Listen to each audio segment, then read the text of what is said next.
Well, the latest headlines out of Ukraine today is that bodies are seen lying on the streets of Bucha, an area just outside the capital, Kyiv. This is after Ukrainian officials said this morning that they'd retaken full control of the area around the capital. Let's get an update then on what's happening on the ground now. We're joined by Frontline Journalist Adil Bradlow, a regular guest now on Newzroom Afrika. Adil, good to see you. You're speaking to us from Kharkiv once again, but the major developments today have been around the capital, haven't they? Yes, indeed, they have. The scenes coming out of Bucha at the moment are, well, horrific, really. I mean, reports of adult fighting-age males being lined up and executed by the Russians on their way out. Reports of Russians placing children on tanks to act as human shields as they withdrew from the area around the capital. It's very, very disturbing, the news coming out of there at the moment. So the issue of human shields is an accusation that's been used quite a bit since the Russian invasion started. And it's also, I suppose, to a degree, part of why there are these growing calls for investigations into crimes against humanity, and those are intensifying once more this weekend.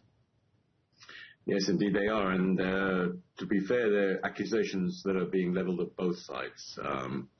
There was video going around last week of Ukrainians involved in the shooting of Russian prisoners in the legs, prisoners that have been taken in area near here in Malor Khan.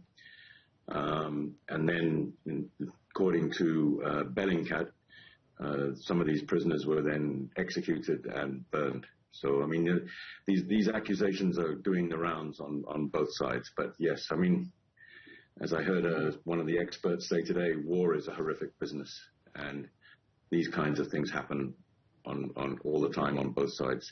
I mean, you know, to be fair, these are the same kinds of things that happened in Iraq, happened in Afghanistan, and then it was the Americans who were the ones accused of doing these things. So it's the nature of war, and unfortunately, you know, it goes with the territory. And the nature of war, sadly, is that often the perpetrators of those crimes against humanity are never found or ever punished.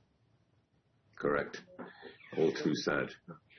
I want to talk about the situation in Odessa, the other port city that this weekend has seen an attack. We're showing some pictures now, I believe, from the scene today, where a refinery was apparently struck by the Russians, and they've confirmed this. Why was this targeted? Well, this is an oil storage depot, and obviously, as Napoleon pointed out, an army travels on its stomach, and a modern army travels with petrol and diesel. And if you eliminate the supplies of diesel, it makes it harder for you to move your armored brigades around. I mean, we saw earlier in the week, or what is it today? Today's Sunday, yeah. Earlier in the week, there was allegedly a Ukrainian helicopter attack on an oil storage depot in Russia, in Rostov.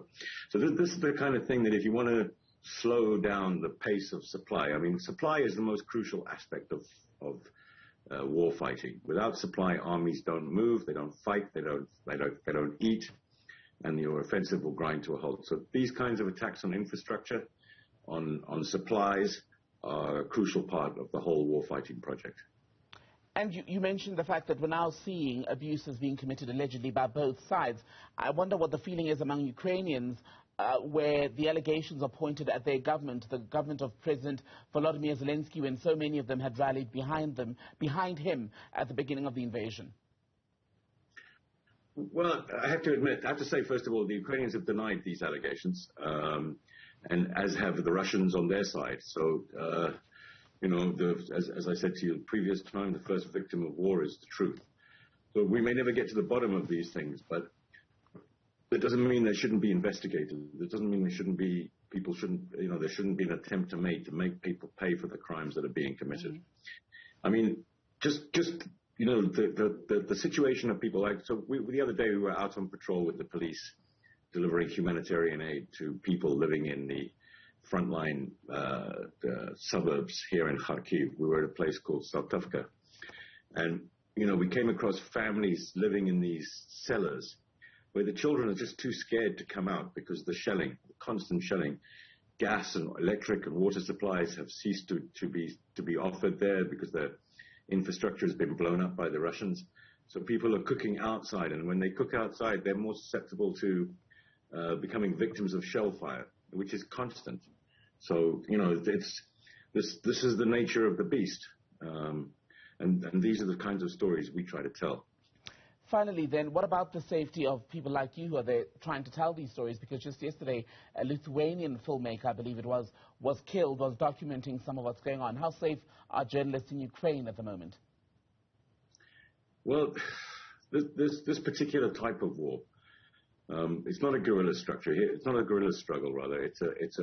This is proper war fighting with armies pitted against each other with the most modern weapons, and it's long range.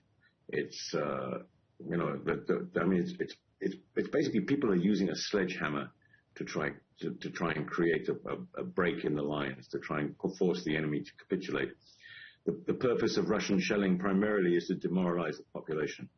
The irony is that it's probably had the opposite effect, that it's galvanized even the Russian speakers. Because Kharkiv, we must remember, Ukraine's second largest city, 1.5 million people, mostly Russian speakers.